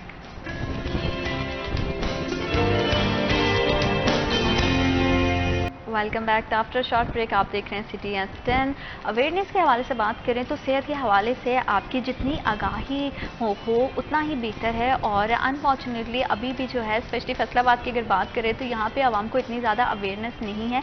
वो समझते हैं कि फिजियोथेरेपिस्ट में और जो हड्डी जोड़ है ना उसमें कोई फ़र्क नहीं है, बस ये है कि वो क्लिनिक में बैठे हुए वो अपने घरों में बैठ के जो है लोगों का इलाज करें। ऐसा नहीं है। खुदारा इस चीज़ को समझें कि एक जो इंसान है वो 5 साल की डिग्री लेके पूरा उस पर स्टडी करके जो है वो आ रहा है, तो उसको बेहतर अंदाज में पता है कि आपके जो बॉडी के डिसऑर्डर्स हैं उसको किस तरह से ट्रीट किया जा सकता है। तो अपनी बॉडी के हवाले से किसी तरह का रिस्क नहीं लेना चाहिए। उसमें बहुत छोटी छोटी चीज़ें ऐड होती हैं, अगर हम उसका ख्याल करें तो हम अपने लाइफस्टाइल को बेहतर कर सकते हैं। और आपकी बॉडी जितनी फिजिकली एक्टिव होगी आप उतना अच्छे से अपने काम कर सकेंगे, अपनी लाइफ को एंजॉय कर सकेंगे। ये जो हड्डियों का, जोड़ों का, कमर का दर्द होता है, इससे रिलीफ अगर आप चाहते हैं कि आपको मिले तो टाइम टू टाइम जो है वो फिजियोथेरेपिस्ट के पास जाएं। और ज़रूरी नहीं है कि किसी तकलीफ की वजह से ही जाया जाए। अगर आप बिल्कुल ठीक भी हैं तो भी आप जैसे एक रेगुलर चेकअप करते हैं, इसी तरह से आप फिजियोथेरेपिस्ट को भी विजिट कर सकते हैं। अच्छा हनान, थोड़ा सा जैसे हम बात कर रहे थे कि डिस्प्लेस हो जाती है, इस तरह से मसाजिंग के हवाले से भी मैं थोड़ा जानना चाहूँगी। हमारे यहाँ ये होता है कि अगर कहीं दर्द होती है या कुछ भी होता है तो हम आम ही घर में सरसों का या ऑलिव ऑयल कोई भी ऑयल लेके मसाज जो है वो करना शुरू कर देते हैं। हमारे टिश्यूज़ बहुत ज़्यादा सेंसिटिव होते हैं, तो उसमें कितना ज़्यादा मतलब आप जो घर पे मसाज कर रहे हो वो कितना ज़्यादा बेनिफिशियल हो सकता है आपकी बॉडी के लिए और कितना नुकसानदेह है? वो उसी जगह बेनिफिशियल है, कंडीशनिंग जब बॉडी की करनी हो एज अ स्पोर्ट्स पर्सन। लेकिन अगर किसी को कोई चोट लगी है, पेन लगी है, उस पर हम लोग उसे कॉन्ट्रेंड करते हैं कि नहीं यहाँ पर नहीं होनी चाहिए, क्योंकि उससे क्या होता है आपका ब्लड फ्लो वहाँ का इंक्रीज़ हो जाएगा। हम लोग क्या करते हैं, कोई तेल की मालिश करते हैं, कोई घी लगा लेते हैं और उसको पट्टी कर लेते हैं ज़ोर से, वहाँ पर टेम्परेचर रेज हो जाता है। रादर दैन कि हमें रिलीफ मिले, वो हमारी पेन बढ़ जाती है। तो हम घर में ऑयल लगा के कोई भी चीज़ का करते हैं, हम उसे मना करते हैं। और ड्राई नीडलिंग के हवाले से भी आप बात कर रहे थे कि उसका क्या कॉन्सेप्ट है? वो ड्राई नीडलिंग पेशेंट्स कुछ होते हैं कि वो हमारे पास फिजियोथेरेपिस्ट के पास आते हैं कि वो इंजेक्शन से जो जा रहे होते हैं वो फिजियोथेरेपी में आ जाते हैं कि हमने ऑपरेशन नहीं करवाना, तो फिर हम उनको कहते हैं आप ड्राई नीडलिंग करवा लें। बेसिकली ड्राई नीडलिंग को जाने के लिए पता होना चाहिए कि हमारी बॉडी में टेंडर और ट्रिगर पॉइंट्स होते हैं। फॉर एग्जाम्पल आपकी बॉडी है, आप कह रहे हैं आपके नेक में पेन हो रही है, हम नेक का ट्रीटमेंट कर देते हैं। आप लोग कहते हैं हमारे ये फ्लां स्पॉट है, यहाँ पे पेन हो रही है। अगर वो पेन सिर्फ उसी जगह पे है, सिर्फ उस पॉइंट पे दबाने से हो रही है, ये हमारा टेंडर पॉइंट होता है। Okay. हमने फिर उसको रिलीज करना होता है। मोर ओवर अगर इसी को पिंच करने से पेन फैल रही है, उसको हम ट्रिगर पॉइंट कहते हैं। अच्छा। इसकी एक लाइव एग्जांपल ऐसे है कि एक मेरे जानने वालों के चेस्ट में पेन आ रही थी, वो डर गया, वो एंजियोप्लास्टी एंजियोग्राफी के लिए चला गया। तो मतलब वो मुल्तान से लाहौर आया, एंजियोग्राफी एंजियोप्लास्टी करवाई, नहीं निकली, उसके कुछ भी इशू नहीं आया। एट द एंड उसने अपना असेसमेंट पे पता चला हमारा ये स्कैपुला हमारा होता है जिसे हम पार कहते हैं पीछे, अच्छा। उसकी साइड्स पे हाँ। ट्रिगर पॉइंट्स बने थे। उसकी पेन रेडिएट फ्रंट पे कर रही थी आपकी। ओके। अब हम ट्रिगर पॉइंट या टेंडर पॉइंट कैसे रिलीज करते हैं, इसका एक तो मेथड होता है हम अपने थंब से करते हैं। हम कंप्रेशन डालते हैं, उसको हम लोग कुछ 90 सेकंड्स के लिए दबाते हैं, देन हम उसको रिलीज कर देते हैं। मोर अगर उस पर ना हो तो हम ड्राई नीडलिंग की तरफ आते हैं। ड्राई नीडल एक नीडल होती है, उसकी जो होती है डेप्थ होती है, उसका साइज होता है 0.25 mm होता है। मतलब एक आम टीका होता है वो आपका होता है 2 mm का, और ये 0.25 mm की सुई होती है, तो इसकी पेन तो बिल्कुल ही नहीं होती। आपने बस बैरी क्रॉस करना होता है, आपके मसल के फाइबर्स होते हैं ओवर वर्क की वजह से वो आगे पीछे हो जाते हैं। हाँ। हमने नीडल उस जगह पर लेके जानी होती है, हमें फील होता है थेरेपिस्ट को कि यहाँ पर रुकावट आ गई, वहाँ से हम फिर उसकी ट्विचिंग करते हैं। हम एजिटेशन कहते हैं, एजिटेट मतलब उसको ब्रेक करना, या फिर हम उसे ट्विच कर देते हैं, उसको पकड़ लेते हैं मसल्स को, एंड देन उसको रिलीज करते हैं। मतलब अंदर से मसल्स को हम लोग स्ट्रेच करवा देते हैं, तो फिर वो अपनी जगह वापस आते हैं। ताकि अगर आपका दर्द जो है वो रूट से निकल रहा है तो आपको एक लॉन्ग टाइम के लिए जगह मिल जाए जाने की। और एक होता है ना, हमारा दर्द जो होता है वो एक जगह टिक जाता है, दर्द रुक जाता है। तो हम ये टेक्निक के जरिए फिजियोलॉजिकली अगर हम देखें कि अगर हम एनाटॉमी और फिजियोलॉजी दोनों को ऐड करके देखें तो पेन का जो पाथवे होता है वो चेंज हो जाता है, और जब वो चेंज हो जाता है वो पेन ऑटोमेटिकली रिलीव कर देती है आपको। और इसमें मैं एडिशनली ये ऐड करना चाहूँगी कि जिस तरह आपने मसाज के बारे में बात की, तो जिस तरह हमारे पास एक पेशेंट आया था, उसको डीप वेन थ्रोम्बोसिस था, डीवीटी इसको हम कहेंगे आमिल फाज में, जिसमें हमारा जो होता है हमारे यहाँ पर जो होते हैं काफ मसल्स में वो फूल जाती हैं। तो उसमें उन्होंने क्या किया, घर पे उन्होंने मसाज कर करके उसको किया। तो बाद में पता चला 10 दिन के बाद उनका जो है उनको ब्रीथिंग प्रॉब्लम आने लग गई, और उनके जो है हार्ट में उनको वो एक ब्लॉकेज आ गई। तो हम देखें तो ये क्या हो गया, तो बाद में पता चला कि जो थ्रोम्बोसिस बना हुआ था, एक क्लॉट बना हुआ था, वो मसाज करने की वजह से वो क्लॉट जो हो गया अपनी जगह से डिस्प्लेस्ड हो गया, बॉडी में सर्कुलेट करके आपके हार्ट में आ गया, जिसने ब्लॉकेज कर दी, और ब्लॉकेज की वजह से उसकी डेथ होने वाली थी, लेकिन फिर बच गया वो।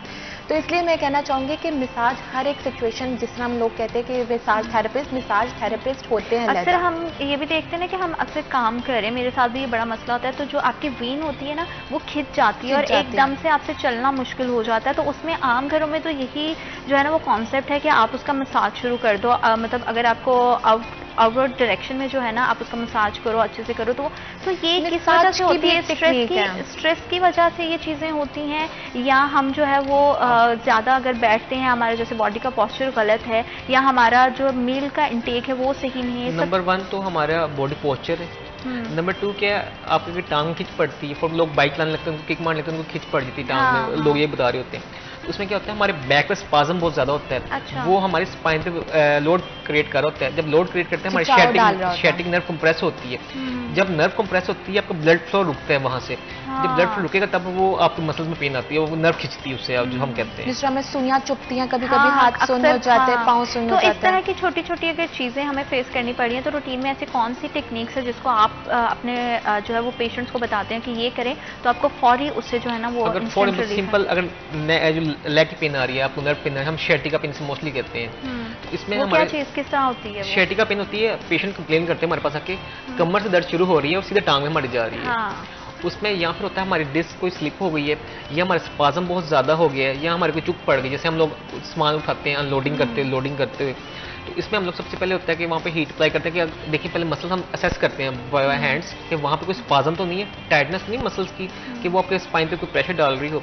अब वो हम हल करते हैं। आफ्टर दैट हमारी कुछ एक्सरसाइजेज होती हैं, हम उसे कहते हैं SLR, स्ट्रेट लेग रेज। टांग अपनी ना बिल्कुल अपनी सीधी उठानी होती है और आपकी नी में बेंड नहीं आना चाहिए, सीधी उठाएं, और जो आपका एंकल है अपने एंकल को अपनी तरफ अपने करना है, खींचना है आपने। नहीं आपको हो रहा, दुपट्टा हो या कोई भी चीज़ हो, आप उससे पकड़। पंजाबी में होता है हमारा होता है कि हम as soon as possible patient को ट्रीट करें, क्योंकि अगर हम लोग ट्रीट नहीं करेंगे पेशेंट का हमसे एतमाद उठ जाएगा।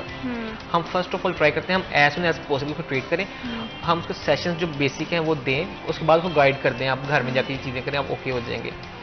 अगर फॉर्म इशू डैमेज इतना उनकी चीज़ हो गई, स्पाइन की बल्जिंग हो गई है, डिस्क स्लिप हो गई है, या नी कोलैप्स हो गए हैं, फ्रोजन शोल्डर मोस्टली लोगों को होता है, सर्वाइकल का इशू होता है, तो फिर हम उनको बताते हैं कि 15 डेज का पैकेज करवा लें, आप 1 मंथ करवा लें। मतलब आप अपने पेशेंट को हर तरह से फैसिलिटेट करने की कोशिश करते हैं, और जो है वो कंपैरेटिवली बेहतर यही है कि कहते हैं कि जो सेहत है वो 1000 नेमत है, तो अपनी सेहत पे थोड़ा बहुत खर्च करना चाहिए। तो ज़ैनब आपको बहुत शुक्रिया, आपने हमें हमारे प्रोग्राम को वक्त दिया। हनान आपको बहुत शुक्रिया, आपने हमें और हमारे प्रोग्राम को वक्त दिया। और जितने भी देखने वाले मैं उनको यही कहती हूँ कि जितना भी आपके पास ये इंपॉर्टेंट नहीं है कि आप बीमार हैं, आपको कोई मसला है तो आप डॉक्टर को विजिट करें। आपको वैसे भी डेली रूटीन में अपने लाइफस्टाइल को इस तरह से मेंटेन करना चाहिए, एक कि आप मेडिसिन से दूर रहें और हेल्दी लाइफस्टाइल को अडॉप्ट करें, और टाइम टू टाइम जो रेगुलर चेकअप है उसके लिए आप अपने डॉक्टर से कंसल्ट करते हैं तो आपको फिजियोथेरेपिस्ट के पास भी ज़रूर विजिट करना चाहिए ताकि आप अपनी बॉडी को हेल्दी रख सकें और अच्छे से अपनी लाइफ को जो है वो गुजार सकें। अल्लाह पाक आपके लिए, हमारे लिए और हमारे मुल्क के पाकिस्तान के लिए ढेरों ढेर आसानियाँ पैदा करें। अपना बहुत सारा ख्याल रखिएगा। अल्लाह हाफिज़।